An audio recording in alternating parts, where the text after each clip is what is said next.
Hello, everybody, and welcome back to another episode of Microsoft Flight Simulator. I know it's been a couple days, but we have been polishing up a new tutorial guide, and that is for this beautiful lady, the 787-10 for Microsoft Flight Simulator.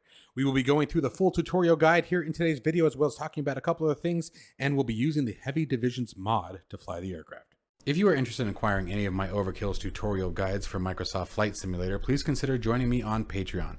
Patreon subscribers level tier 2 and above have access to all of my guides, as well as any future updates and future guides that will be coming down the road. Link to Patreon can be found in the description below.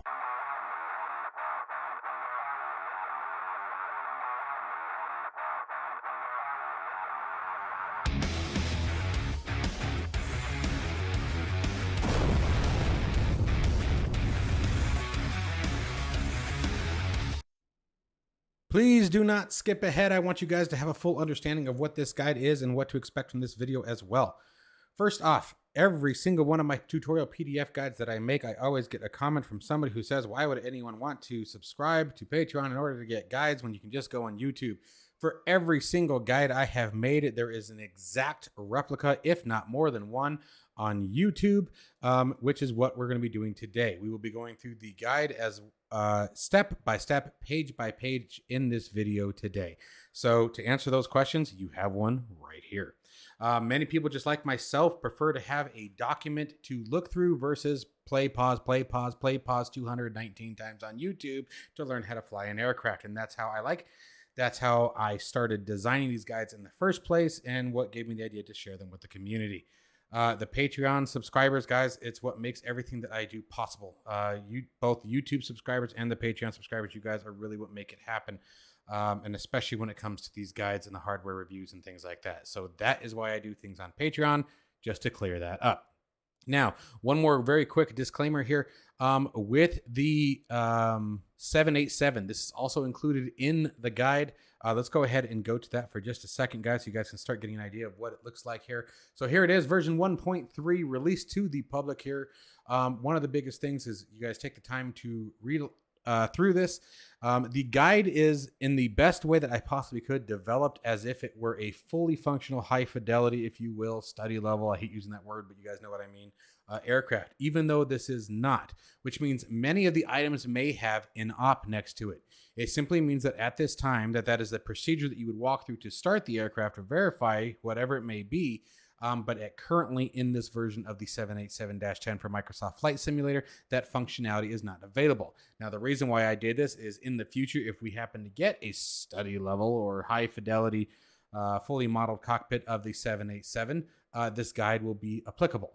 So that's why I designed it the way I did, and that's part of what took it so long to get completed. Well, released, I should say. It's not completed. The other big one that I want you guys to realize is this line right here. It is huge, and it chased me down for 3 days in a row. I lost a ton of time trying to figure out how to do this, and I finally found the issue is being here.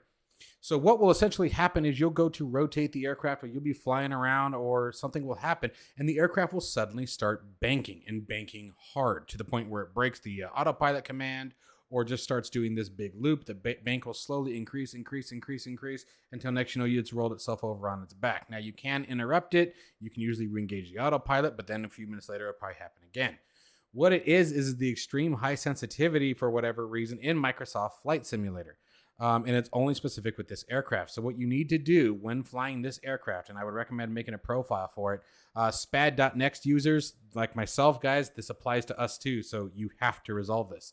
I was actually using SPAD when I discovered this was the problem. So we're going to go to control options real quick. You're going to find your, let's see here, today we're going to be using the virpil is what I have plugged in. So let's find the stick. Okay, and you're going to go to your sensitivity. And right now I have them at 40. I'm actually going to come bring that down now. I cranked them high, right? Because I just wanted to get the guide done. It was literally impacting my ability to finish the guide. So I just cranked the crap out of the dead zones. But you want to start at about 20%. Now, from 20%, you can reduce it down a little bit and work your way back. Or you may need to go a little bit higher depending on what kind of flight equipment you have. But that is the problem. That's what was causing the rotation. That's what was causing the autopilot not to function. Once I did that, everything worked great, and I was able to complete multiple flights now without any issue. Okay, so the last thing that I want to touch on when it comes to the guide is, because I've had to put these disclaimers in, all of the flare and cinematics of the video will not be included, meaning that, jetways, baggage loading, taxi time, things like that, I'm going to be leaving out, because my goal in this is to teach you guys how to fly this aircraft so you can start coming up with your own flights. Speaking of the flight itself is very, very short. We are taking a 787 from Phoenix, Arizona over to Los Angeles in California. Again, very short flight, and that is intentional. My goal is to teach you how to fly it, not to stretch the flight out as long as possible. And you guys got to remember, I probably have at least 50 flights in this thing by now. So I didn't want it particularly long for me either. So let's go ahead and get started. By the way, I will do my best to include chapters to everything down in the description below and in the time bar. So if there's something specific you guys want to look at, hopefully you can find it.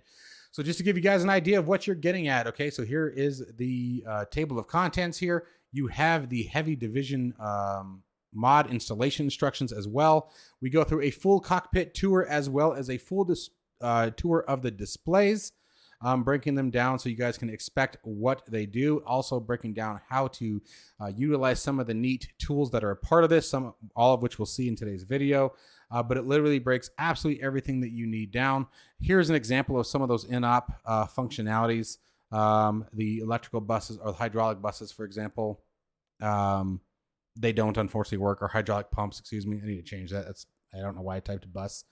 But anyway, so everything you need to complete the guide is in the guide.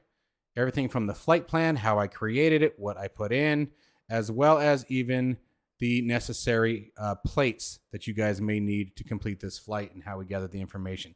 Literally everything. I left nothing out. If I made an action in this guide or in this aircraft, it is in the guide. If I clicked a button, it's in the guide. If I flipped a switch, in the guide. If I changed altitude, it's in the guide.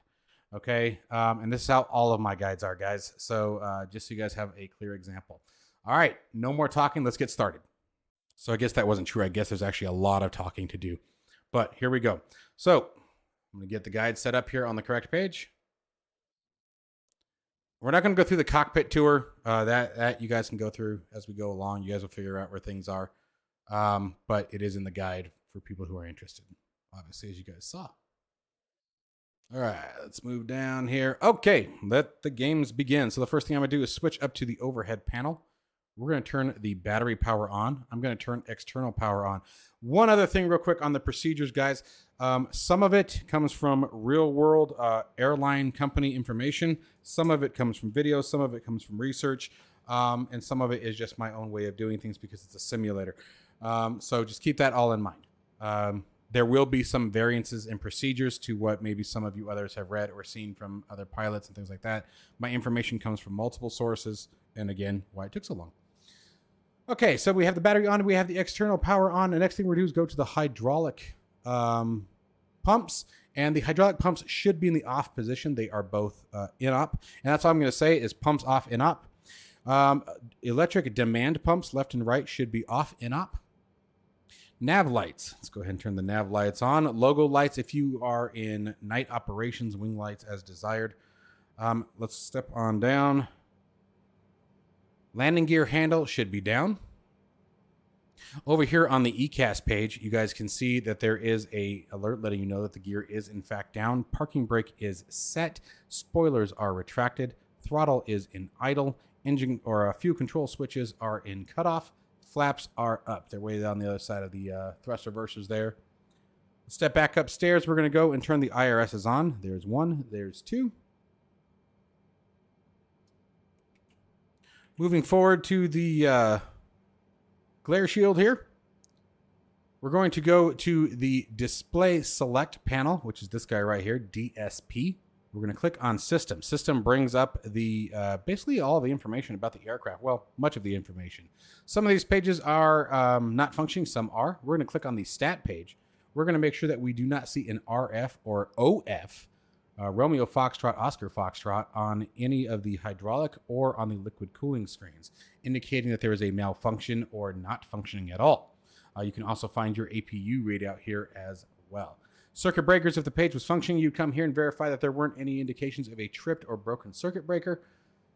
We're going to now come back up to the DSP, go to the engine page. From the engine page, you can, or selecting the engine button, excuse me, you can see that it will either clutter or declutter the engine gauge readout. I personally prefer the full display, in which we actually need at the moment. Oil quantity actually should be at 18 quarts, and here we have 16 listed. Again, this is NOP, this doesn't function, but from all the documentation I can find, that should actually be reading 18 quarts.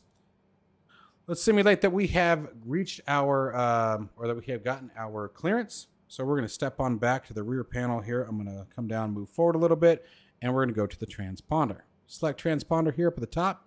Type in our code. What do we have in the guide? 3652. I think I use that one a lot, actually. I don't know why. It doesn't have any meaning. Coming over to the transponder. By default, it's in TARA. We actually want to move that over to standby. Okay, now let's go ahead and start with the flow on the overhead panel. So we're going to go way up top. Now this is a full check of the overhead panel, right? So I know there's a lot of reduced checks and things like that for turnaround. This is what you would do from a full start, from what I can find. So flight control surfaces, switches are in the norm and lock position in op. Heading references is set to norm in op. Flight computers are guarded and in auto in op.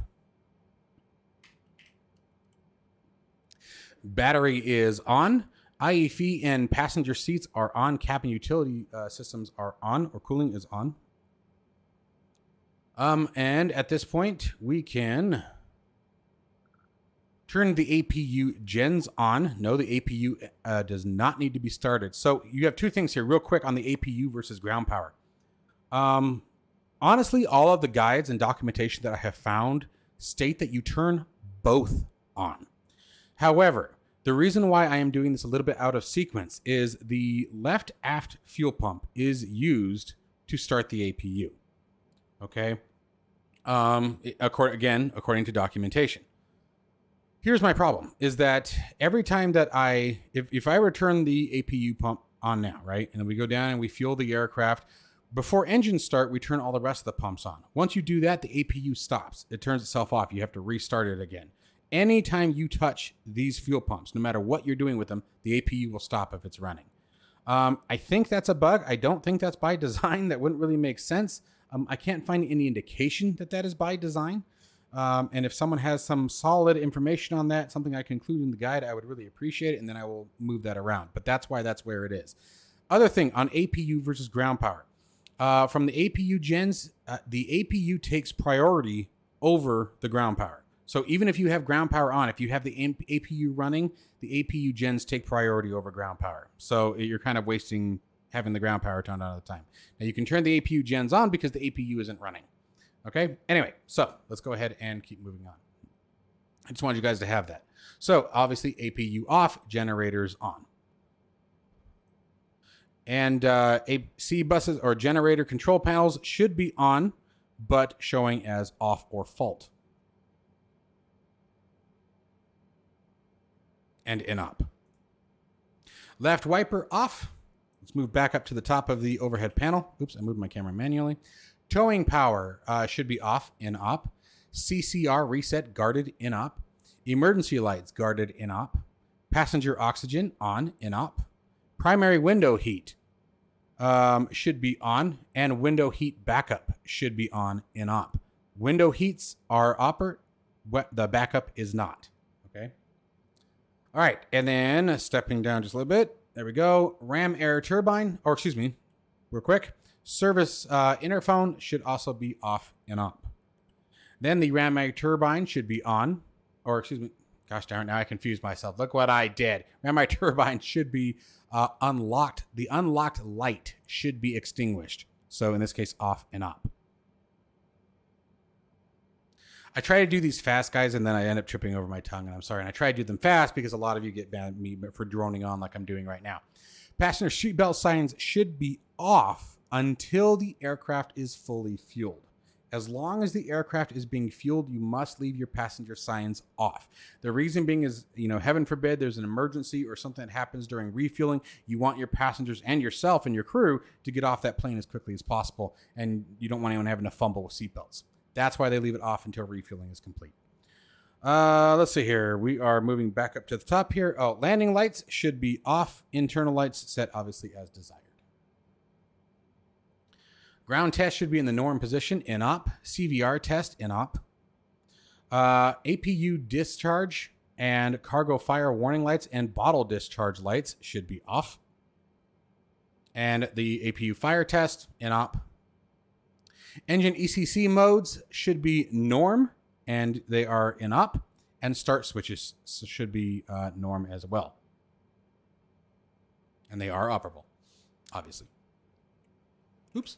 There we go. All right. Now, this one's actually kind of cool of all the things that actually work. So the fuel jettison nozzles, let's see, where are we? Should be off and guarded. They are functioning. Fuel to remain pushed in. If you pull this out, basically what it will do is it will dump enough fuel to where the aircraft is at its maximum landing weight and then automatically shut the fuel dump off. This particular portion does not work. And then I believe that you can also change that to, for example, if you wanted to set it to, 15,000 pounds, you could set that, pull this, and then once you're at 15,000 pounds, the valves would close or the dumps would close. So this function does not work. However, the arm light does, and the nozzles do. So you can dump fuel in this aircraft, which is kind of cool. We'll be adding that to the guide later on. Moving down here, all fuel pumps except for the left aft should be in the off position. And again, I explained to you guys why that is currently. So in this case, all fuel pumps off. All right. Crossfeed should be off and balance should be off. Both are functioning. If you are in icing conditions, wing and engine anti-ice should be on. Now, once you get into flight, you can switch them to auto. The auto functionality only works when the aircraft is in flight. It is very important to remember. When you're on the ground, auto does not work. Now, so if we were in icing conditions right now, we would switch these to the on position. But we're definitely not in icing conditions. We in Arizona wish. Okay, so, and then this case here, we are going to switch these over to auto. Sorry, is the part I meant to say. So, when you're on the ground and you're not in icing conditions, these go to auto. If you're on the ground and you are in icing conditions, they go to on. So forgive me for that. Beacon light should be off. Logo light, again, logo and wing lights, that's for night operations. Runway turnoff lights off, taxi light off, and strobe light off. Humidity control should be on. That is currently in op. Emergency locator transmitter guarded and armed in op. Forward bulk and cargo temperatures set to the auto position, making sure that the off light is extinguished. Air conditioning should be auto as well. Recirculatory fans and equipment cooling fans in auto. In op. The packs in general are in op, actually. Double tapped it. Flight tech temp set as desired in op. Air conditioning reset system only needed if there was a fault. Left and right packs, again, should be in auto, in op. And trim air should be on, in op. And ventilation system, norm and guarded, in op. Pressurization, forward and aft, auto, in op. Landing gear altitude set, in op. And the manual override switch is set to close, in op. Right wipers should be off, and then you can set your HUD brightness in op. All right, so there's a lot of in op. Like I said, guys, I did this part of what made it a little weird for me and what took so long is there's a lot of things that don't function, but it's still actually, I have to admit, it's a fun aircraft to fly. Okay, so now let's go ahead and move down to the glare shield. We've talked about some of this a little bit, but let's go ahead and get moving here. So DSP, so your display select panel set as desired. So one of the things also, so you guys saw earlier that we clicked on system and it brought this page up. Click it again and it removes it. The ECAS, I wanted to show you guys that this is the way that I prefer to set mine up. And I'm jumping ahead a little bit, but this part's actually kind of cool. So what you can do here is you can actually hit this ECAS swap and move it from one side to the other. And I really enjoy that because then you get that full screen navigation display. The PFD has a split on it already. Now, one of the things I want to show you guys real quick is, remember I showed you earlier that on the ECAS, you could, on the engine display, you could change it and declutter it. Once you move it over here, you need to make sure that you use this one over here. Okay? But really like that part. Anyway, let's go ahead. Sorry, I'll keep going. I just got minimums. So let's actually squeeze in here a bit. So with the minimums, you can select between baro and radio, guys. Unfortunately, though, the minimum knob itself is not functioning. Now, I do believe... would you knock it off? There it goes. It doesn't work. You can't... it's not actually changing anything. Now, reason being is I think it's a bug. I don't think it's lack of functionality. I think that's a bug in the current release. So that will likely be resolved because it does work. The rotor does spin, and I've seen older videos where the barometric pressure does actually, or the minimums, excuse me, the minimums do change. So keep that in mind. Okay, so and then moving on down here to the rest of it here, we got making sure you set your inches versus hectopascals if you choose. You can set the flight path vector if you desire. We don't have any kind of flight plan. We're not in flight. And you can also set your altitude bugs in meters, which just adds the meter count here and here. Let me turn that off. I want to declutter a little bit. Your display range on your MFD or your MFD, gosh, DCS much, on your nav display can be set here. And then this little rotary actually just moves your menu around, but just pointing and clicking works too. So I don't ever use that, to be completely honest here. And then obviously this is a good time to set our barometric pressure. So let's go ahead and do that. Got that locked in. I just hit the B key. Yes, I cheat. Yes, the rotary does work. So we've got our barometric or altimeter setting set in. Again, flight path vectors as necessary, meter display as necessary, barometric pressure mode set. We're using inches. Altimeter settings set. Nav display is set to map. You have map and plan. Plan we'll talk about later on, but I like to keep it in map.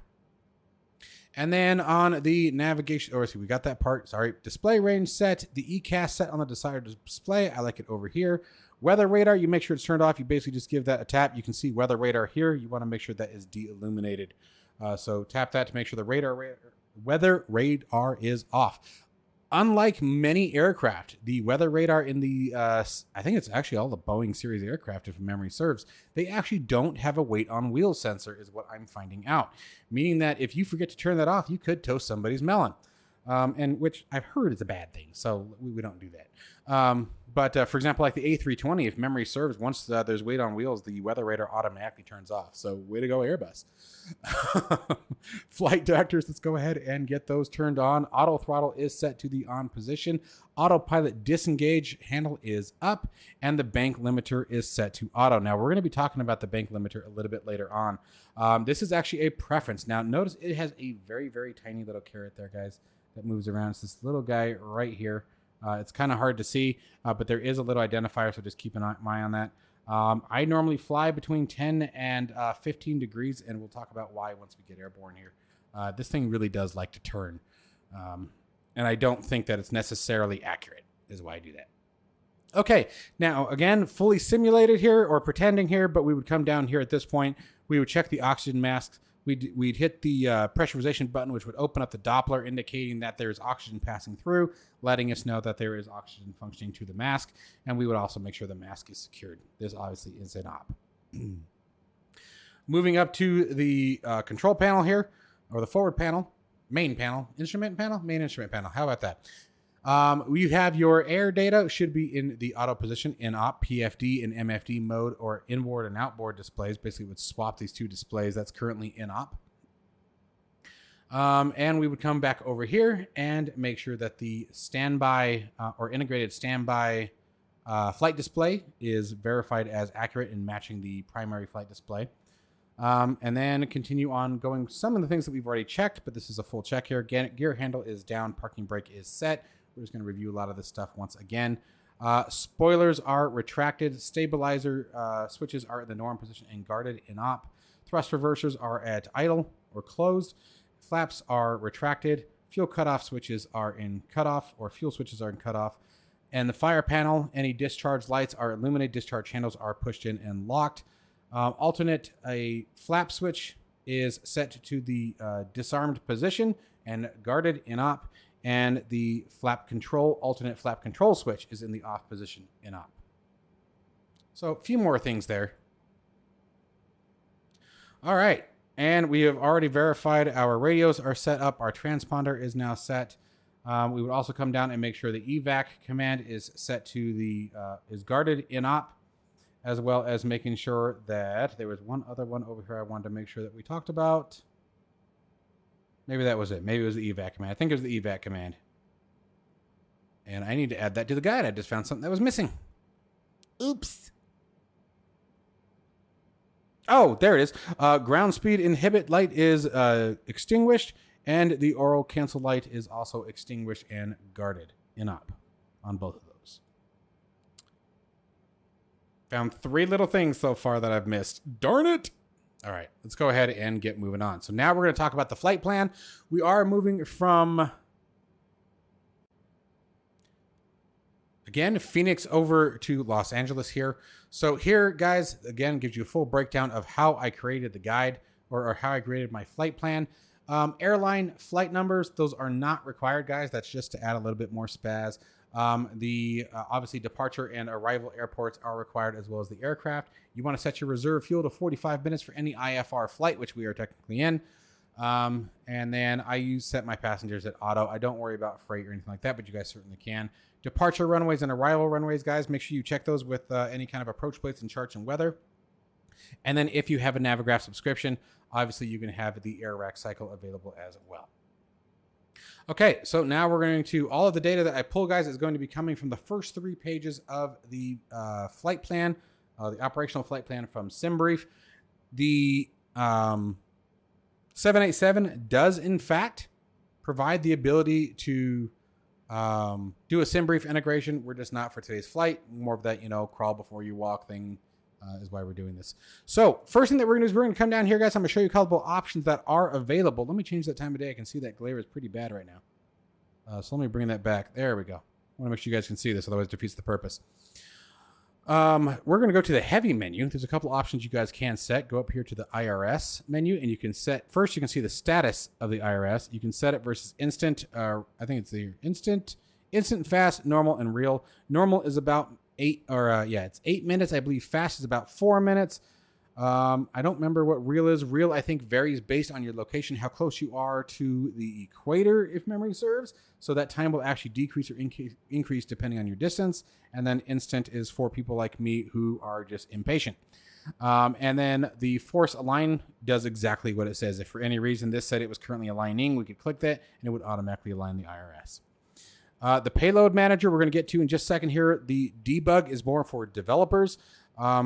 For anybody who is just enjoying the aircraft and flying it along, you probably won't mess with this very much. So just keep that in mind.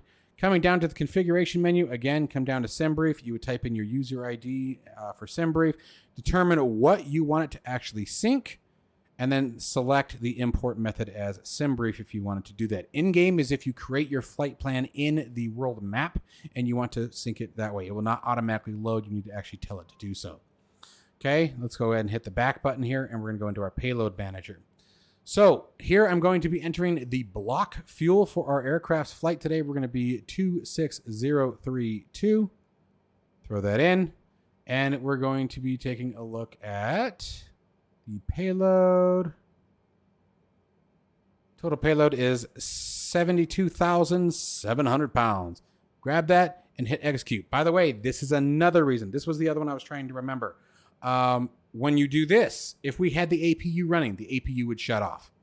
So as soon as I hit execute and the fuel started to change, you'd have to come back up here and turn the APU on again. So that's why I have not, that's why I decided not to follow. And again, there were multiple pieces of documentation that said that the APU should be started right about the same time you connect external power. But anytime you check change the fuel, anytime that you adjust the fuel pumps, the APU shuts off.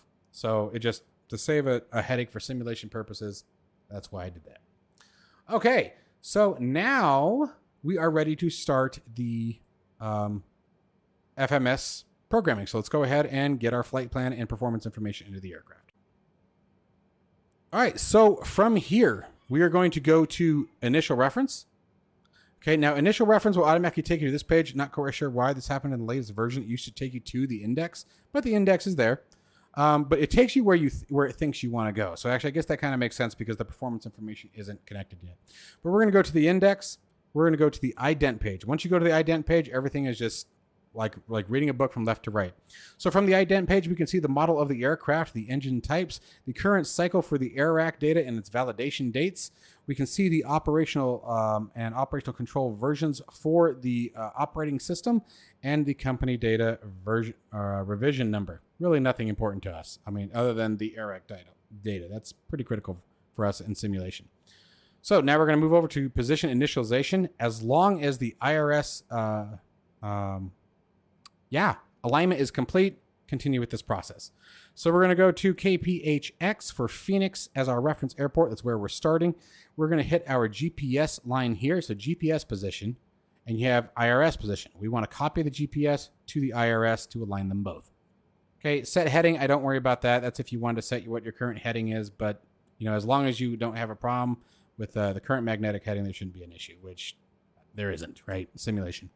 So let's go ahead and move on over to the route page. Route page at origin. Where are we? We're at Phoenix. Runway, what were we departing on? 25 right, according to our flight plan. Obviously, you would enter whatever your clearance is if you're using ATC. And where are we going? KLAX. Up in the destination for Los Angeles. Flight number, not required, but I'm going to. KLM 210, what we're going to throw in there. And company route is if you had any saved routes. Route request is if you did complete the sim brief integration and you wanted to add that in that way. You would click that at this point, and it would bring in your legs or basically whatever you actually told it to bring in. So we don't want to activate just yet. We're going to go to departures and arrivals. So we're going to start with our Phoenix departure here. According to our flight plan today, we are departing off the Keynes 2. So we're going to select the Keynes 2 using the messy transition. And I'll show you guys real quick where you can see that information on your flight plan. So that's going to be this guy right here. Okay. Keynes 2 to messy. That lets us know that we're using the Keynes 2 as our SID, standard instrument departure. Messy is our transition. Now, sometimes you're not going to have a transition, in which case, for example, if messy wasn't there, we would see Keynes 2 direct eastward. Okay. That indicates that there isn't any transition to be selected today, that we are going directly from Keynes over to Eastwood. All right. So let's go back to our programming. Trying to go back to our program. There we go.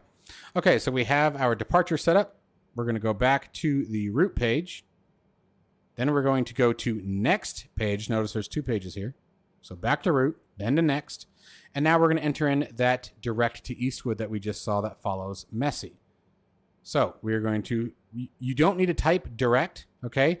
And also remember real quick, airways and SIDS and stars always on the left, waypoints always on the right. So all we need to do is type Eastwood, drop it in over here. Now, if there are multiple entries in the database with the same name, you're going to need to verify your waypoint location. Gosh, I can't think. And how you would do that, let me think about it. Let me see if I can find, yep. Oh, good, I did. I don't think I actually put this part in the guide, unfortunately. Might be something to add later. If you have multiple waypoints with the same name, what you're going to want to do is come up and look at these. So notice we are on, I think it starts like right around page 4. This is your detailed flight route. And you have your waypoint name. Don't look at the star so this is the SID. All right. These waypoints are all part of the SID. Okay. There's even a waypoint called Keynes. What you're looking for is the waypoint. So for example, Eastwood. Then we would come down here and look at the longitude and latitude coordinates. And if you come down back to our display, you can see these are actually both identical, but pretending for a minute that they were different, you would find the correct one that matches those longitude and latitude coordinates. So select Eastwood. Notice that direct is automatically populated. Now at this point from Eastwood, we are now going over to jump onto the star. So we're going to go back to departures and arrival, select our arrival, standard terminal arrival route or star. Next page, find the Hollywood one according to our flight plan. And we are using the Eastwood transition. This is what method are we using to jump onto the star, which is Eastwood. Okay. And then what runway are we projecting to land on? We are expected for ILS 24 right. And we are going to be using the CVU transition to jump onto the ILS 24. And a breakdown of how we picked CVU is all in the guide, as well as screenshots of the approach plate. Okay, So the last thing that wraps up entering of our flight plan. So what we're going to do next now is we're going to go to the legs page. And what we're going to be looking for is a discontinuity. Now, there's two ways to do this. You can use the plan mode up here. And notice this step button appears when you hit plan. So if we go back to map, the step button doesn't exist, and you can just cycle through going next page. When you go through next page, nothing changes on the flight map. But if we go to step and we go, go to plan and go to step, it's actually not working. Never mind. Well, I guess I'll put my foot on about that. So what should happen is as we hit step, you should see the aircraft move through the various positions up here on the nav display. But unfortunately, it looks like that functionality might be broken. So we're just going to go back to map, which is fine because I actually don't use this. I just come down to the legs page and look. So we're going to go back to legs. We're on the legs page. And what I'm going to do is go back to the previous page and find that discontinuity. A discontinuity is a break in the flight plan. These are very, very important to pay attention to because essentially what would happen is we would fly to Sivu, and after that, the aircraft would just stay on its current heading and just keep on flying. Because what a discontinuity means is it doesn't know how to get from here to here. It doesn't know what to do in this location. Now, in our case, we literally want to go from Sivu to Skull. Now, if you had a missing waypoint, you would type in the waypoint here using your scratch pad. You would then put it in here. But in our case, we want to go from Sivu to Skull. So we're going to highlight Skull. That puts it in the scratch pad, bringing it up here. And now our discontinuity is gone. We can go back to the route page. We're going to hit activate. And you can see the execute button lights up. Don't hit the execute button yet. We just want to activate the flight plan. And now we're ready to continue on with the rest of the FMS configuration. All right, so continuing on here, we're going to go to performance. This part gets super easy. So for reserve fuel, we want to enter in our final reserves and our alternate reserves. Again, all this information is included in the guide, which comes out to 11.2 thousand pounds. Drop that in there. Your zero fuel weight, give it a click. And that will actually set the current zero fuel weight of the aircraft. Again, you want to do this after you're fueled and loaded, ideally. Cruise altitude. Otherwise, you have to do some math and enter it manually. We're going up to 360. Cost index. Now, I have it set for 15 in the guide because that's what SimBrief gave me. But honestly, the more reading that I did and discovered, we can set that all the way up to like 200. And basically, what the cost index is how much profit are you making to how much fuel are you burning? The more profit you make, the more fuel you can burn. Or I should say the more cost effective it is. Is it cost effective for you to fly faster and hurry up and get to the next destination? Or is it cost effective for you to fly a bit slower, save that fuel and fuel up, on the flight after that? And so the higher the cost index, the more fuel you will burn, the faster you will go. As long as you're not paying for fuel, guys, in a Microsoft Flight Simulator, let it rip. You can go, I think, all the way up to like 900 or some god-awful number. It's really super high. But I know most, it sounds like pretty commonly, it's like in the 150s to 300, 400 range. So we're going to go for 200. Let's push it. And then that wraps up our performance page. So now we're going to go over to TakeOff. Your D rates. D rates are going to be based on quite a few things. You have actually two different methods of D rates. We have presets, which is all of these are negative of maximum power. So takeoff, TO1, is maximum power, okay, full thrust. Then 10% is full thrust minus 10%. So that would be like 90% power, which is what you can see here. We're at 89.6, and we'll talk about why it's not exactly at 100 here in a minute. And then if we were to select 20%, notice that goes down to 79.6 of maximum thrust. There's a couple of different reasons why they do this.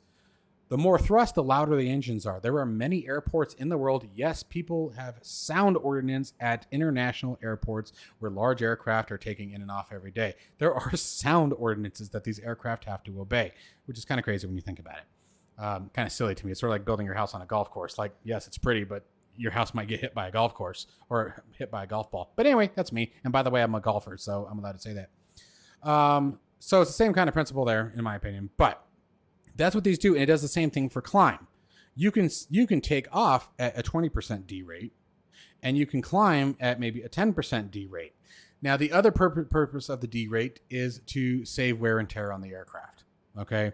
Now, for today's flight, we're going all the way out. Now, one of the things that I have found it does require you to do here is to select an assumed outside temperature. Now, this is normally done by dispatch. There are a lot of variables that come into calculating the outside, selecting the outside air temperature, which we don't have access to. So it's not in the guide. The only thing that it states in the guide is you need to select a number that is higher than the outside air temperature. It's an assumed temp. It's a further D rate. So now what we're going to do, if we were to put in 28, I don't even know if the decimals will work, 28.9. Nope. It has to be above it or exact, I believe, and it won't let us do decimals. So we're going to put in 29. Watch what the engine performance does. Oh, cool, cool. It didn't do anything. So watch if we do like 30. Oh, wow. There we go. 35. Okay, we actually gained a little bit. It's telling us it's a bit better outside for us. So I wonder what happens. Where do we go above that? There we go. That's what I expected to see. So 35 gives us 100%. I'm actually going to use that. Gives us 100% engine power is what we're going to be using. And then the higher you go, the hotter it's assuming it's outside, therefore the D rate of the engine. Now, the hotter it is outside, that was kind of interesting to why it went down. I'm kind of curious about that. And here's why I'm curious why it went down, the engine performance. Maybe because that's the max performance it could give is actually assumed.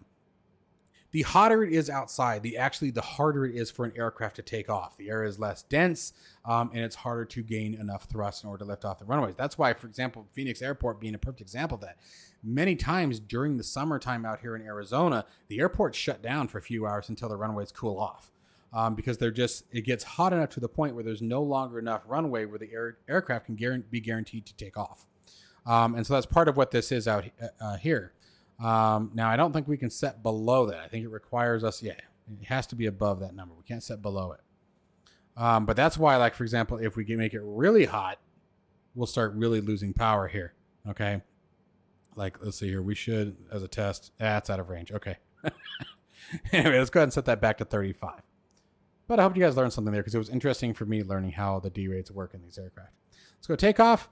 Takeoff, you're pretty much always going to be using flaps 5. You can see that our assumed outside temperature is automatically copied over. And unless you are super heavy, wet conditions, raining outside, short runway, you might go to flaps 10, but you'll pretty much always be using Flive.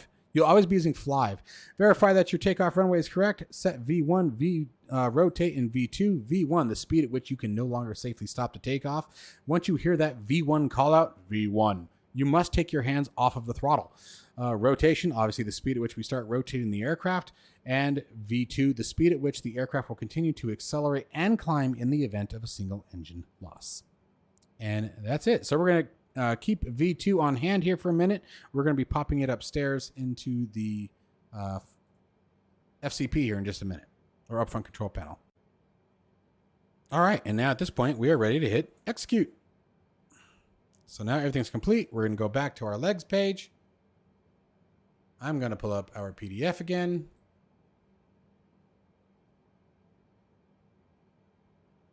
And we are now ready to start moving on. So from here, we are just about ready to get the aircraft out of here, guys. This is actually a really fast process. So let's step on backstairs here. Move forward a little bit. Transponder at this point, get down. There we go. Is going to move to the transponder position. Moving up to the glare shield here, we're going to set our V2 speed. And I already forgot what it was. Let's see here. Come on.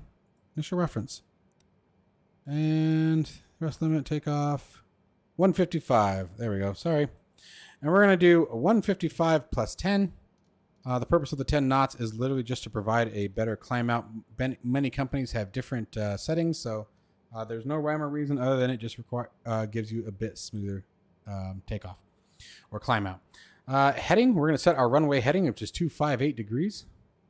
Initial clearance altitude, again, we're not using ATC. We don't have any restrictions on our SID plate, so we're just going to set our desired altitude by MESI, which is 18,000 feet. Which is our transition altitude. So we'll go ahead and set that in. We're going to arm LNAV and VNAV. We're going to click upstairs for a second. Refueling has been completed, so we're going to go turn to those seatbelt signs on.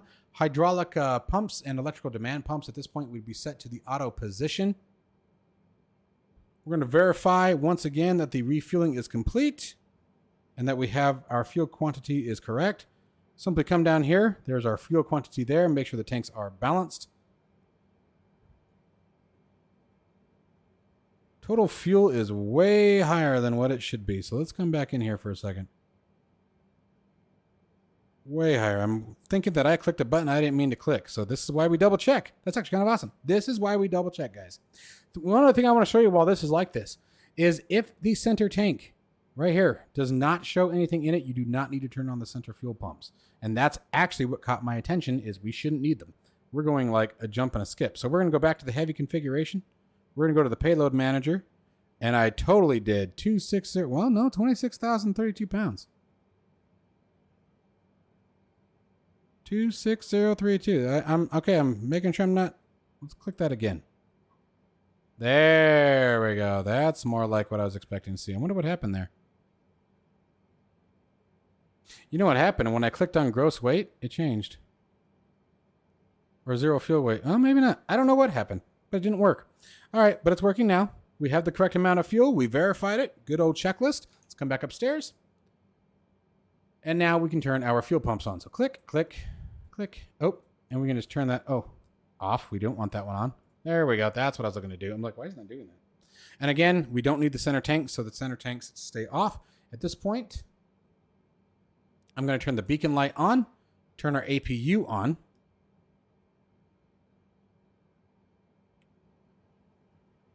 Click on the sys page, go to the doors page, make sure all of our doors are secure. These will be amber if the doors are unlocked. I'm also going to go to the stat page here. You can monitor the APU spinning up.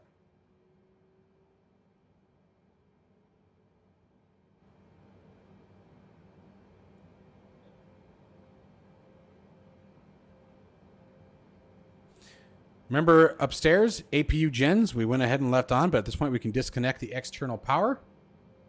And now we're going to push back the aircraft. Now, as far as I'm aware, it sounds like with a big aircraft like the 787, you actually don't start the engines until you bring it around. But I've seen videos that are sort of back and forth as far as real world videos. So I think it actually depends on the airport and what their policies are in regard to that. In this particular situation, I'm going to push the aircraft back, and then we'll start the engines once I'm lined up. Okay, the pushback is complete, and you just use whatever pushback service you want, guys. There's no rhyme or reason to what you guys do. Just make sure that you reset that parking brake once the pushback has been completed. Starting the engines, guys, is the easiest thing in this aircraft. Literally, this is the actual way they do it. I love it. It's awesome. As long as it's not too hot outside, we start them both simultaneously. No waiting for RPMs. Check this out. This is so easy. We're going to come upstairs here. We're going to go to the engine start switches. Start. Fuel cutoff switches, run and run. Monitor the engine page. You're looking for any, what you would see is auto start. If you had an auto start warning on the ECAS, that would be an indication to stop the engines and maybe cycle one at a time. But again, for simulation purposes, we don't ever have to worry about that, I doubt, at least in this current release of the aircraft. But that's literally what they get to do in real life. You can start them simultaneously. They spin up really quickly. Now, I think that's inaccurate. I think it's supposed to be a couple minutes for them to get to idle, but they definitely don't take that long. So that's the engine start process, short and sweet. Again, we don't have any warnings. Just waiting for those to get to idle now.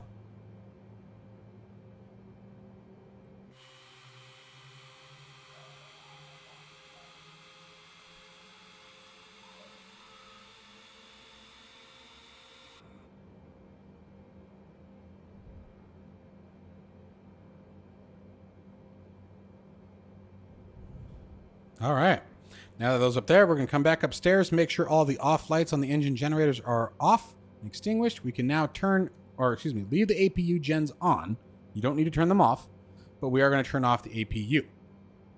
Okay. All anti-ice, again, at this point would now go to auto. If you were in icing conditions, you could switch them over to auto as we're getting ready to take off. Let's go ahead and check our flight control page. So again, going to System, we can see Flight Control. Check all of your controls, verify everything's functioning. We're good to go. Set that back to my map. You would also hit the cancel or recall button to see if there were any concerns. Now, unfortunately, again, inoperate at this time. And the last thing that we would want to do is make sure that the flight door access is set to auto or locked.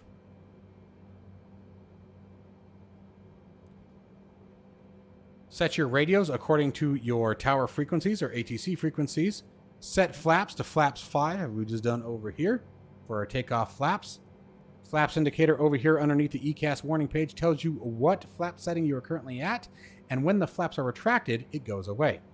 You would also want to verify your rudder trim is also centered. By the way, on the stabilator trim, unfortunately, in this particular version of the aircraft, we don't have a way to calculate it. So we're just leaving it at the default at 8.5 degrees. Recheck your glare shield, make sure everything's set. We have our V2 plus 5 speed entered, our runway heading, our initial altitude set, LNAV and VNAV are armed, auto throttles on, flight directors are on, autopilot is disengaged, autopilot disengaged switch is up. And finally, we just need to set the auto brake switch down to RTO for rejected takeoff.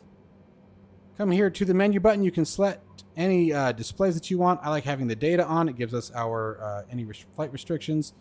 You can turn your waypoint information on if you want that. Any traffic displays, all those kind of stuff. We're just going to leave it as just the data for now. I like a relatively quiet navigation display. And at this point, we'll simply be monitoring our ground speed as we start to taxi. 7 to 10 knots on turns, 20 to 25 knots on clear and unobstructed taxiways. If you wish, you can also bring down your HUD and use it. I actually don't like using the HUD in this aircraft, I have to be honest, but to each our own. Coming over here, taxi light comes to on, and we are now ready to taxi to the runway, which is directly out in front of us. All right, so to start our taxi, we're simply going to release the parking brake. Add some power. Now, you don't want to accelerate past 30% of engine power. It does take a second to get this big mama rolling. Anything above 30% and you really risk hurting anyone who may be behind it or blowing crap across the ramp. So really be mindful of how large and powerful those engines are. They're bass-like.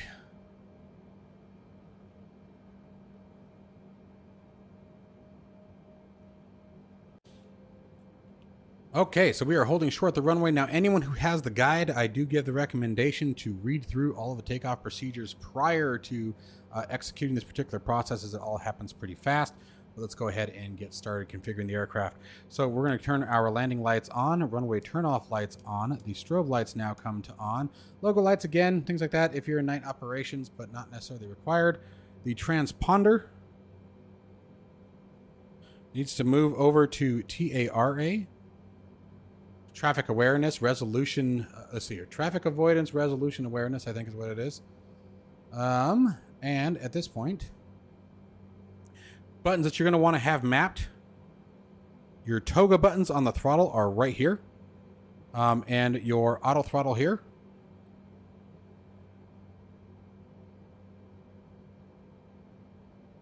Now, auto throttle is already armed.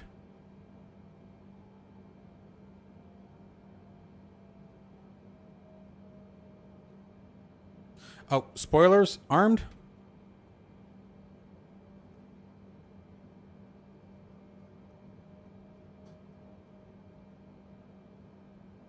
Now, normally you'd be waiting a little bit longer before you start your turn onto the runway, but she does not turn to real life specifications. So stay ahead of it is my recommendation. Keep that engine power up while you're turning, otherwise she'll stop on a dime. All right.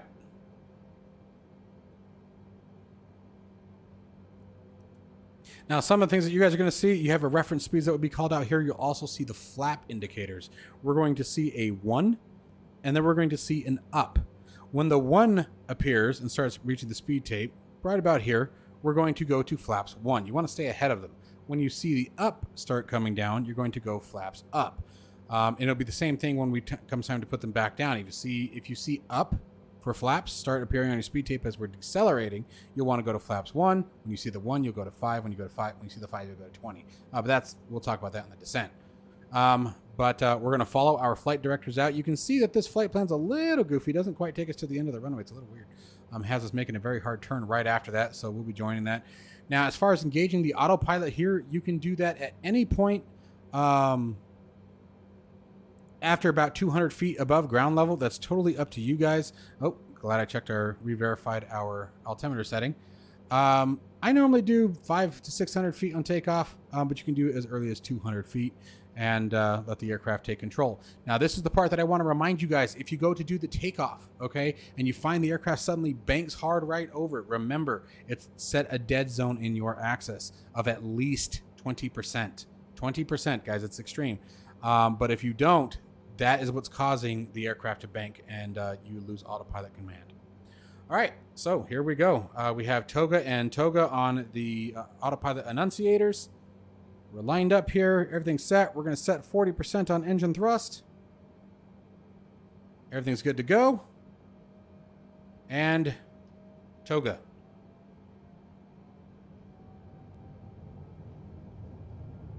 We're going to put a little bit of down pressure on the yoke until we reach about 80 knots. Keep that nose from bouncing around. There's 80 knots, releasing that back or that downward pressure. Listening for the V1 call out.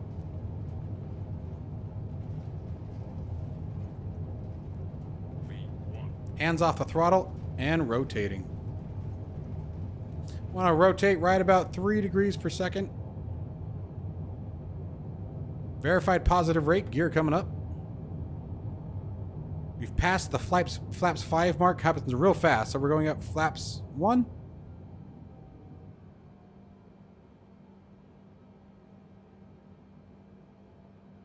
And I'm going to go ahead and engage autopilot. I want to be able to show you guys everything, so that's why we're going to autopilot so early. So there's the V2. Remember, there's the one that I was talking about, guys, that tells you when to switch over to flaps. So once we see the 5, we go to flaps 1. As we approach the flaps 1, we'll move on over to flaps 5. The aircraft climbed a bit harder, so we lost a lot of that airspeed when I initially saw the flaps 5 pop up, so that was part of my fault. So there's the one. It all happens very quick. You'll get used to seeing it. Letting the flaps go ahead and come up. Flaps indicator will disappear once the flaps are fully retracted. There we go. LNAV and VNAV are armed. Aircraft's following the flight route. The banana arc here lets us know a guesstimate based on our current trajectory and speed, at which point we will reach our currently programmed altitude. Oops, didn't mean to do that. Of 18,000 feet. And again, we don't have any restrictions on this particular SID, so there isn't any harm for simulation purposes, setting us up to 36,000 feet. Now, if you want to break this down into hundreds, guys, on the autopilot panel, you want to left click that back button, switch it over to auto, and then it will move in hundreds. But just that took me a second to figure out. It's not a right click. Right click does nothing. It's just left click, back and forth. So just keep that in mind because it took me a second. Now, the bank angle that we were talking about earlier, remember I said this thing really likes to turn, guys. And again, I don't think that's necessarily accurate.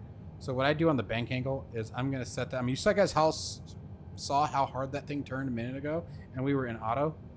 So I set it down to about 10, 15 degrees is normally where I fly at. Otherwise, it gets a little ridiculous. It starts having trouble maintaining. Now, we are getting ready to approach our 10,000 foot mark. So at 10,000 feet, we're going to go ahead and turn the landing lights off. When we turn off lights off, taxi light can now come off. Passenger signs can come off if you choose. You know, obviously, hopefully people don't go flying around here. And the only other thing that we've got going on from now all the way to cruise, guys, is at 18,000 feet, we're going to tap this button right here and switch it over to standard pressure of 29902. You will see STD populate where the current barometric pressure is, letting you know that you are in the standard pressure. Okay, but that's really it from here all the way up. I mean, we're done. That's it. That's cruise, or that's takeoff. So it's a really simple plane to fly. It really is. It's big, it's heavy, it's powerful, it's fun to land. It's landing honestly in this aircraft is probably my favorite. You start to feel it. You start to get an idea of what it must be like to landing something this big and heavy. So I'm going to catch you guys when we get up to the cruise altitude, at which point we'll talk about prepping for our descent. Now, again, because many of the restrictions and lack of features that are currently in the aircraft, even configuration for descent is actually relatively easy. All right, my friends. So we are back. It's time to start talking about the top of descent. So the cool thing is the top of descent is automatically calculated for you once you put your arrival information in. Now, we can see that by Hollywood, we need to be below 32,000 feet, which is why our top of descent is just after Monroe. So what we need to do here is we're going to go down to the progress page. You can also get that information from right here. Top of descent, 60 nautical miles. Top of descent for the aircraft is very, very simple to figure out, guys. All we're going to do is go up to the FCP or glare shield, whatever you want to call it, and we're going to set this to 2,200 feet, and I'm going to show you why in just a second, why we got 2,200. But I want to make sure we don't miss this. And the reason why is as long as this, your altitude box, is not set either higher or at your cruise altitude, by the time we reach top of descent, the aircraft will automatically start to descend and require no further intervention from you. Now, if for any reason you miss your top of descent, okay, you didn't change the altitude, you already pumped past it, you simply left click on the altitude knob and it will force the descent, or the altitude change, I should say, whether it's up or down. It will force the altitude change by simply clicking on the altitude button, or you can move into vertical speed and force the descent that way as well. But by the way we have this set, we shouldn't have to do anything else. Now let me show you guys where we got that particular piece of information from here, because it's pretty simple to figure out. So what we did is we looked at our arrival chart for the ILS approach for 24 left, or do 4 right, excuse me. And you can see the touchdown zone elevation is 123 feet, but you can see the glide slope or initial fix starts at Sudi and is at 2,200 feet. And that's how I picked that. Some people pick 10,000, which would be the start of the approach altitude. Some people send it all the way down to the touchdown zone elevation. It's really up to you how you want to plot it. I like to use the initial fix for the approach. So by looking at the approach plate, we have all information here. We can see where that's at, and that puts us at about 8 miles away is where we should reach our altitude. Now, there will be some intervention and things that we have to do later on, but it shouldn't be a big deal here. All right. So that covers how to prep the aircraft for the top of descent. Like I said, super freaking easy. Now, the other thing I want to show you guys real quick is if you want to fly direct to somewhere. Let's say we wanted to go direct to Hollywood. We can simply select Hollywood, puts it in the scratch pad, and this is the next waypoint that we're after. See, there's Midler there, Midler there. So we would just copy it right into this line here by hitting this LSK, okay? And then there would be the execute button would light up. So you would select the waypoint you want, puts it in the scratch pad, select the top line to replace its current waypoint, and hit execute, and the aircraft will fly direct to that new point and then continue on the rest of the route following that location. So just wanted to show you guys that real quick, make sure that I got that in there. Again, the progress page has some pretty cool information on it as well. Where was I? There it is. So from the progress page, you can see the next 2 waypoints, your estimated fuel to have on board by the time you reach them, as well as your destination, what time in Zulu you're expected to arrive, your track distance, meaning if we fly the remainder of the flight path that we have entered, looking at 160 miles away, and then your distance to top of descent. So some cool information there as well. VNAV, if we cruise, you can see currently we're in the econ cruise mode. Econ speed, we could change that if we needed to. Cruise altitude, and then the N1 step the N1 performance. And that is the limit, so we're limited at 96% on our current condition. So we'll go to the next page. The other thing that now that we have entered in our descent altitude up here, on the descent page, we can now also select the descend now, and it does the same thing as if we were to click that button. It would just start the descent. All right. So anyway, just wanted to show you guys that real quick. Speed transition altitude, for example, I wish I could change that, but unfortunately we can't at the moment. We can see it's projected at 284 knots by 10,000 feet, which obviously is a bad thing. We need to be at 250 knots in the United States by 10,000 feet, which we'll talk about on the way down. We're going to adjust that, so no worries there either. So anyways, at this point now, we are just waiting for that top of descent to hit. Once it does, the aircraft will begin descending, and we'll start working our way down. Now, something else you could also do here is you could set your minimums. If we were to go back to our plate here, here's our decision height minimums for a Cat 1 recovery. Okay, we're not going to be using, we wouldn't be using radar altitude, which is the 200 feet here in parentheses. We'd be using the barometric, which is 323 feet, which is basically the same thing because you're taking the 200 feet, adding it to the touchdown zone elevation, you get 323. Okay, but again, this is the elevation above sea level, so which is why we get the 323 here. Okay, the ILS approach course, we can go ahead and enter that in now, or approach frequency. So we're going to come back down here. We're going to go to NavRad.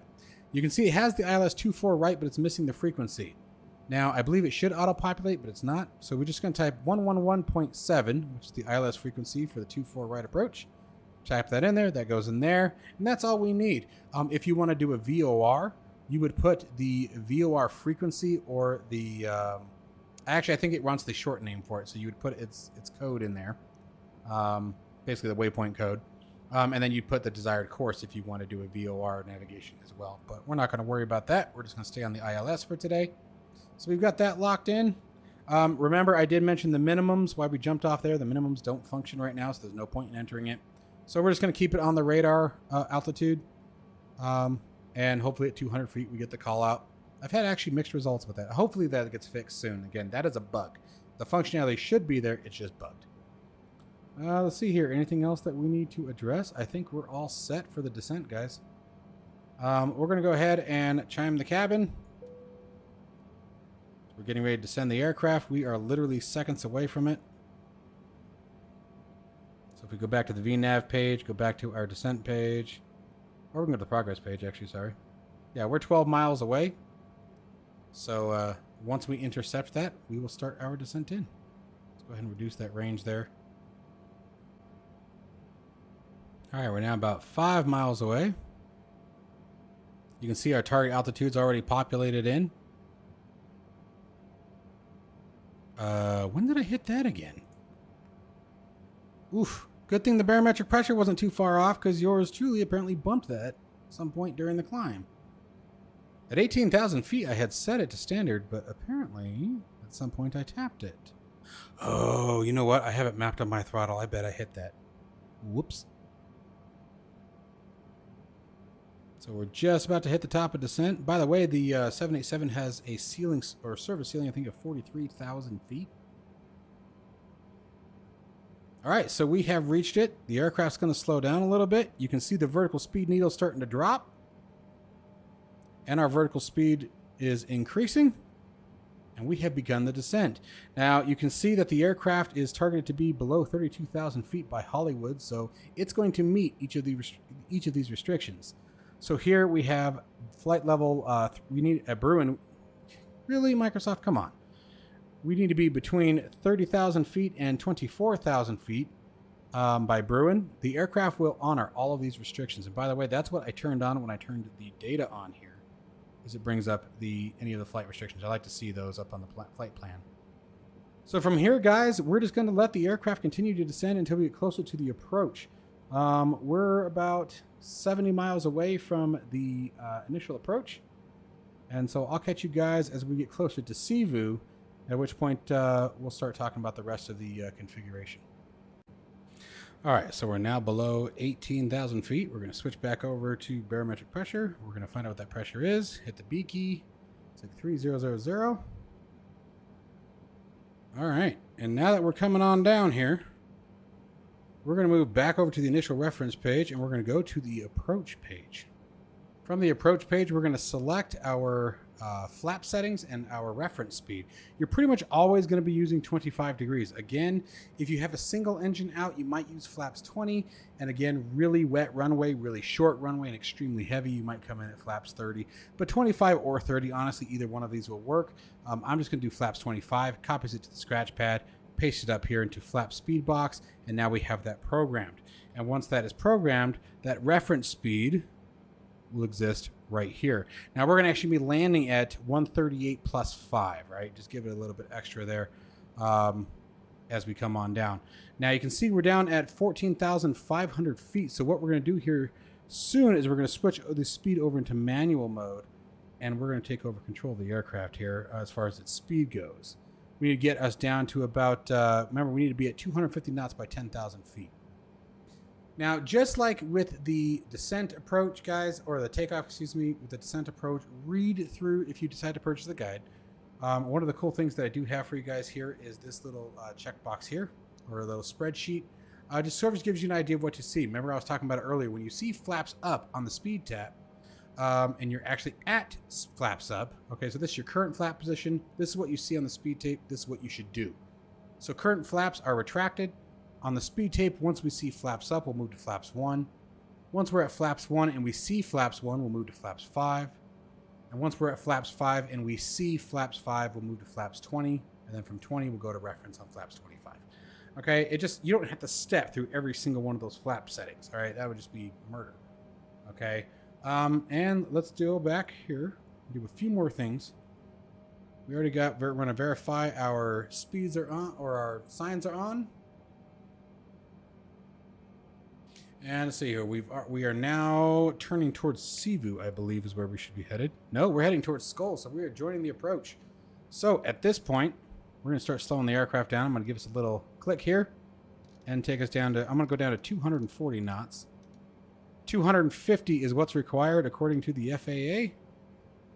I've looked it up multiple times. Now, a lot of people are saying that it was 240 in the United States. It's not, guys. It is across the world. I've looked at, I actually looked up the law itself, and it is 250 knots is what's required, unless specifically directed otherwise on the chart. Or by ATC, of course. We always do what ATC tells us. Now, you can see we're slowing down a little on the slow side. Now, we're probably going to make it anyway. But for example, there's flaps up, so I'm going to go to flaps 1. So there's flaps 1 coming in. Okay. And we can see flaps 1, so I'm going to go to flaps 5. And as I was saying with the descent and the approach portion, guys, there's a lot to it when you're new to it. So read through the entire section first and then decide, you know, to slowly start exercising it. Now, even as we join here, guys, at Skull, I think we're still almost 30 miles away from LA. Okay, I think the airport's way out over here, guys. So we're still really far out. Use that time when you're learning, guys. Get comfortable with it. It is just you and the simulator. Don't try to be a hot shot your first time out of the gate. Take your time. Learn the aircraft. Do it comfortably. No one's going to care but you. If you are still 20 miles out and you're fully configured, the gear's down, you're at your landing speed, then enjoy the 20-mile approach, you know. But don't stress yourselves out trying to learn this stuff, all right? Okay, so you guys know I always leave my mistakes in. We are overspeeding because yours truly is a dipstick and didn't slow the aircraft down further. So we're at flaps 5. I want to go down to about 200 knots at this point. 200, 230, we would have been fine, but I'm going to take us down to the flaps 5 speed. That was totally my fault. That's why we oversped. This is sort of hard part about doing these tutorials as I get to chatting. I know, I'm just a nice guy, guys. I like to talk. I'm sorry. And I try to, what happens is I start thinking about all the things that went on with me when I was learning, right? All the things that I experienced, the things that were frustrating, you know, did I get mad at this? Did this pop up and surprise me? I start thinking about all this stuff. And then as I see it, I'm like, oh, I got to tell them about it so they don't do the same stupid thing that I did. You know, and that's part of what makes making these guides too hard is honestly, in a lot of these guides, I put too much in. But you know, I want to help everybody. I don't know. I don't know what you want from me, man. Okay, so at this point here, we're just going to continue in the descent. We're going to stay right about 200 knots. The other thing I could have done is I could have used the speed brake to slow the aircraft down right there, but we didn't need it. We were close enough where just told the aircraft kept trying to speed up is what it kept trying to do. So at this point here, we're just going to wait to acquire the ILS, let the aircraft continue its descent. Now, we are a little, for my comfort, we're a little high. Okay, we need to be just above 8,000. And remember, we're on the approach here. So we need to, you know, 1,000-foot difference. That's pretty significant. You can see I'm descending at 1,000 feet per second. I'm actually going to switch over to vertical speed here. And I'm going to go to, say, 1,500 feet per minute. Until I get happier with where we're supposed to be at. We still got plenty of time. I don't need to, like, shove the nose down and get crazy with it. But it just, these are the things you want to watch for. The other thing I'm going to do is I'm going to verify my altitude again. You can see that changed to 3005. I always do that right about 10,000 feet, and then I'll typically do it again right about 4 or 5 miles from the airport.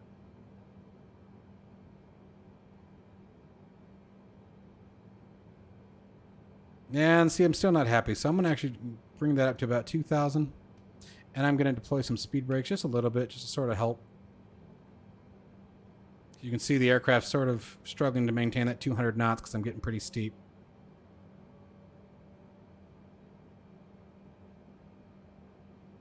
But this still puts our target altitude right here, 2,200 feet.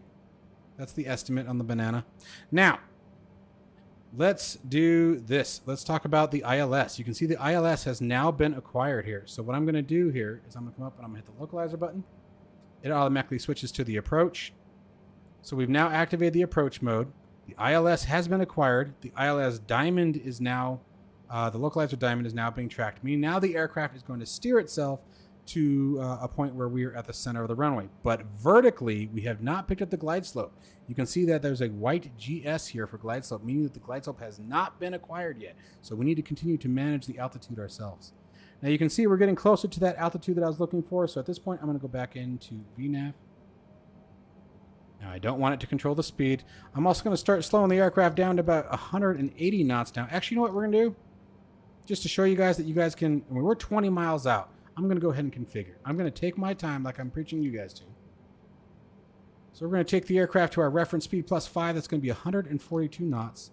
20 miles out I'm doing this. But I don't care. So we're going to set our reference speed and we're going to watch for our flaps. Now we're going to go into flaps 20. Remember I said when we saw flaps 5 we could go to 20. But we would have to slow the aircraft down accordingly. So there's flaps 20 on the on the settings. The aircraft's going to start to descend. 170 knots. I'm going to bring the gear down. I'm going to set my auto brakes here to level 3. You want 2 or 3 for landings. 4 is just way too much. Max is way too much. I mean, there's emergency situations you may need those, but very rarely, unless you're really short takeoff. Now here you can see we are below the glide slope. Okay, and you can see the aircraft starting to pitch up now. The glide slope is being tracked, but when it comes to being below it, it's very easy because that's an easy fix, right? Easy fix when it comes to being below it, when you're above the glide slope. So if this purple diamond was below our current altitude, that's when you want to fix that and you want to fix it quickly. We're going to go ahead and set reference flaps. So there's 25 degrees, reference flaps, gears down. Landing lights are all on. Runway turnoff lights are on. Let's make sure the taxi light's on. Oh, I didn't. Oh. I hit the button on my throttle. So at 10,000 feet, obviously you guys know your lights come on. We talked about that. Damn it. Maybe I just forgot. I might have just forgotten. I get to chatting. So at 10,000 feet, make sure you guys turn your lights on. Obviously that's always a requirement. So auto brakes are set. Landing gear is down. Flaps are set at reference. Aircraft's locked in at the reference speed. You can see there's 145 knots there. It's like winds are calm. We're not tracking any wind today, which is very interesting. Now the aircraft's going to continue to descend because though the glide slope is picked up, we haven't actually locked onto the glide slope. Once we hit the initial fix for the approach, it should lock up.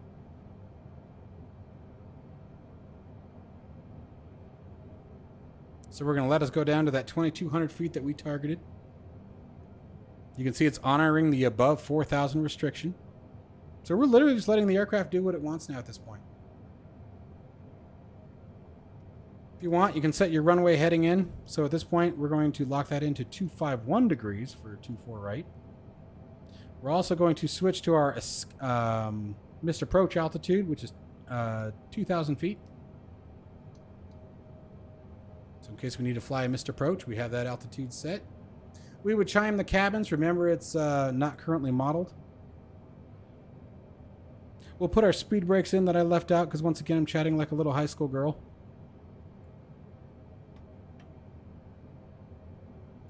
Come on. I'm trying to arm it and I keep going past it. There we go. So speed brakes are armed.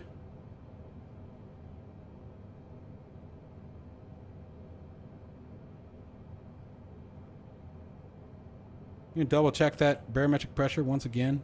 Now we're at 3001. Gosh, it changes quickly.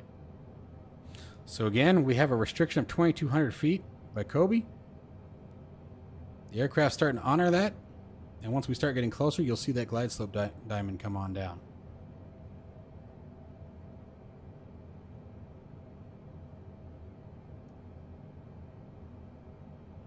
Now remember here, we're still about 8 miles away. This is almost a Cat 3. Weather got pretty crappy out here, didn't it? Oh, and there's finally our wind information. A little bit of a crosswind. Now what I'll typically do, guys, there's a couple different ways. You can let the ILS fly it all the way to the ground, and the autopilot will engage the reversers, pull the throttle back. They're supposed to go to idle thrust. Watch for it. They don't always do it. Because of the issues with the autopilot, and this is in the simulator in general, this isn't specific to the 787. I personally, at about 500 to 600 feet above ground level, I will disengage the autopilot and fly the aircraft manually to the runway. And plus, it's just more fun. And that is what is listed in the guide, is to actually disengage the autopilot. You can see that the glide slope, once again, coming on down. We're maintaining altitude. And then as soon as the glide slope diamond intercepts with our current altitude, the aircraft will continue descent all the way. And right there. There's where it happened. You can see the glide slope change to a solid green, locked big letters. The aircraft's continuing descent, capturing the glide slope diamond. We're monitoring our speed. And that is it, guys. At this point, we're just going to watch for the runway and let her come in. We're still 8 miles out.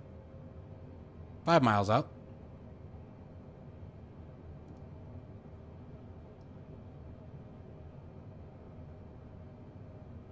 But literally, I'm not going to touch anything at this point.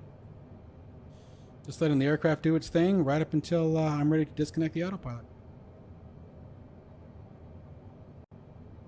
You can see it says flare under the glide slope there. That indicates 30 feet above ground level. That should turn to a green emblem real quick, or green text real quick, letting us know it's time to flare. All right, so we're just about where I like to disengage the autopilot, so we're going to remove that. Aircraft is under my control. I'm going to fly as best I can here. Glide slope. The aircraft's a little jerky because of that incredibly high dead zone that I have, so I'm having to put way more than what I'm used to into it. Oh, come on, baby. 50, 40, 30, 20, 10. Reversers out. Reversers stay out till about 60 knots.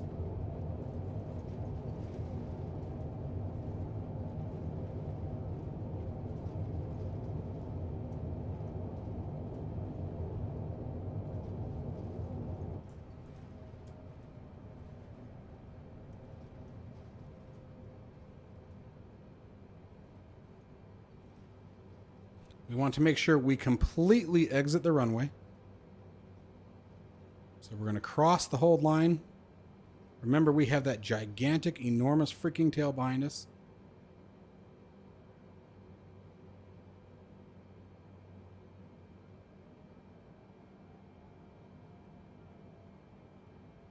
This is max turn, believe it or not, guys. Adding a little differential braking. We're just going to hold it here. You guys get the gist. All right, and now let's start our after landing procedures. Pretty simple stuff here, honestly, guys. So clean up. We're going to come up top. Landing lights off. Runway turn off lights off. Strobe lights off. Okay, you want to make sure if you're in icing conditions that you turn your icing back to the on position. Remember, auto only works in flight. We want to step all the way down. Move forward a little bit. Transponder needs to go back to the transponder mode. Moving forward, you can see the speed brakes deployed, as they should. They go up. Flaps come up. Make sure that the auto brake went back to 0 as it should. Come back upstairs. Make sure the taxi light is still on. Make sure your APU comes on now. I mean, you don't have to do it right now, but it's ideal. You want to do it before you get to the gate. You won't always have ground power. Make sure the APU generators are still on. And let's taxi to our gate.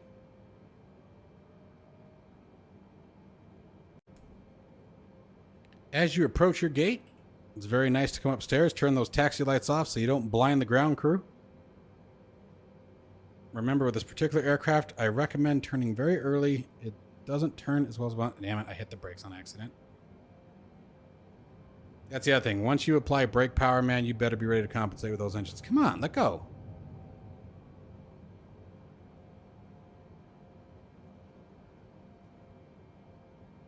Very dangerous taxiing to the gate. Don't taxi to the gate like this. That was very bad.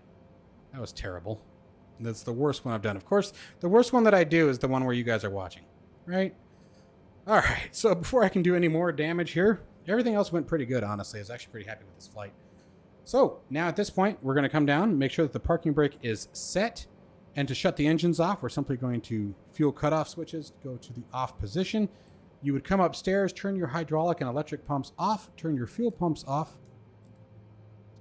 Okay, now remember that left aft pump is going to stay on for the APU. Oh, but I started the APU and I changed the pump, so I guarantee the APU is stopping right now. So I'm going to go ahead and hit that start button again. Passenger seat signs can now come off. Beacon light can now come off.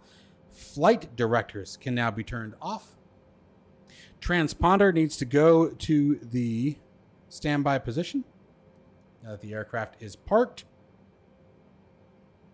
And we can go ahead and come upstairs and turn on the external power if you choose.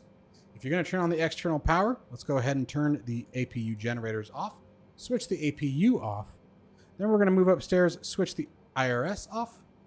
Make sure your emergency lights are off as well. Your packs would be turned off. Your external power can now be turned off, assuming that everyone has deboarded the aircraft. Now you're going for full cold and dark. External power gets turned off, and the battery gets turned off. And ladies and gentlemen, I truly hope that you guys have enjoyed this tutorial. Again, all of this information... Oh, I also put that up when you guys are doing your cleanup. I thought I did. But anyway, I really hope that you guys have enjoyed this tutorial. I'm sorry it took so long for those of you who have been waiting for it for a while. There will be much more information coming down to this as it continues to progress. There's a few more things I still need to add. You guys caught a few edits in the beginning of the video that I need to add to it as well.